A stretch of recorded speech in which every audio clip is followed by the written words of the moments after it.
পাকিস্তান আমাদের বন্ধু, খুব বন্ধু হওয়ার চেষ্টা করছে আর কি, বোঝানোর চেষ্টা করছে যে তারপর আমরা শুনলাম যে তাদের দেশের প্রধানমন্ত্রী আসলে তারপর তারা হয়তো ডিসিশন জানাবে যে তারা বিশ্বকাপ বয়কট করবে কিনা। সেই জায়গা থেকে গতকাল যখন আইসিসি একটা হুমকির মতো দিল যে যদি বিশ্বকাপ বয়কট করে এই ব্যাপারগুলো হতে পারে পাকিস্তানের সাথে, তারপরে আমরা দেখলাম স্কোয়াড ঘোষণা করে দিয়েছে। মানে পাকিস্তান যে এমন করবে সেটা তো আসলে অনুমিতই ছিল না। সেটাই, বাংলাদেশ আজকে বিশ্বকাপে নাই প্রায় 33-36 ঘন্টা হয়ে গেছে, মানে 33 ঘন্টা হয়ে গেছে, পার হয়ে গেছে, কেউ কথা রাখেনি, মানে পাকিস্তান কথা রাখেনি। যেটা বলা হয়েছিল এবং যেটা আমরা মানে মিডিয়াতে দেখেছি, অন্যান্য গণমাধ্যমগুলোতে, যে পাকিস্তানের একটা প্রতিশ্রুতি ছিল যে একসাথে লড়বো, জিতবো, হারলেও একসাথে থাকবো।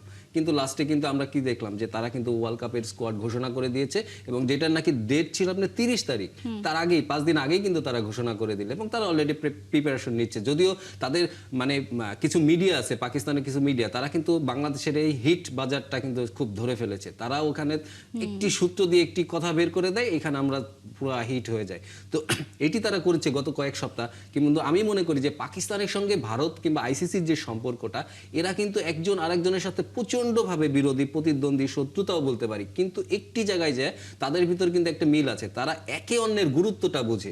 আপনি খেয়াল করেন এই এশিয়া কাপে, লাস্ট এশিয়া কাপে যখন নাকি ভারতের প্লেয়াররা হাত মেলালো না, তখন কিন্তু তারা কিন্তু প্রতিবাদ করে ইউএইর সঙ্গে একটি ম্যাচ খেলতে আসেনি, মাঠে আসেনি, এবং সেটা নিয়ে তারা খেলবে না। চ্যাম্পিয়ন্স ট্রফিতে সম্ভবত তারা ইউএইর সঙ্গে খেলবে না, সেরকম একটা প্রতিশ্রুতি নেওয়ার পরে আবার 1 ঘন্টা পরে কিন্তু ঠিকই মাঠে এসেছে। এবং এই পর্যন্ত কিন্তু পাকিস্তান কিন্তু শেষ মুহূর্ত পর্যন্ত ভারতকে চাপে রাখতে চায়, এবং এটাও তাদের গেম, একটা স্ট্র্যাটেজি, একটা মানে এটা তাদের পরিকল্পনা। তো এখনো কিন্তু তারা কিন্তু, আমি নিশ্চিত তারা শেষ মুহূর্ত পর্যন্ত বলে যাবে যে আমরা বয়কট করতে পারি, বয়কট করব, করব, কিন্তু লাস্টে গিয়ে কিন্তু তারা খেলবে, কারণ তাদের সঙ্গে একটা চুক্তি আছে হিউজ অ্যামাউন্টের। তারা যদি এটা না খেলে তাহলে ওটা জরিমানা হবে, এবং এটা ব্যাপক প্রভাব পড়বে। এবং এরা কিন্তু তারা বুঝে গেছে যে তারা ছাড়া ইকোসিস্টেম, ক্রিকেটের ইকোসিস্টেমটা পাকিস্তান ছাড়া, বাংলাদেশ ছাড়া ভেঙে যাবে।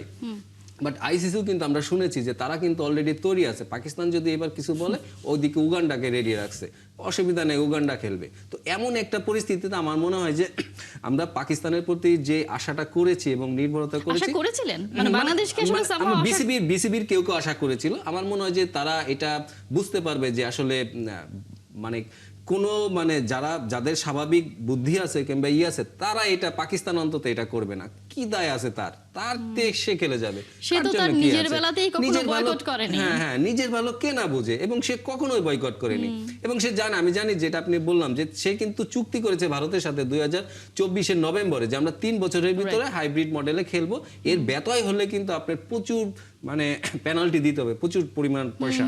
তো এটা পাকিস্তান নিশ্চিত করতে যাবে না।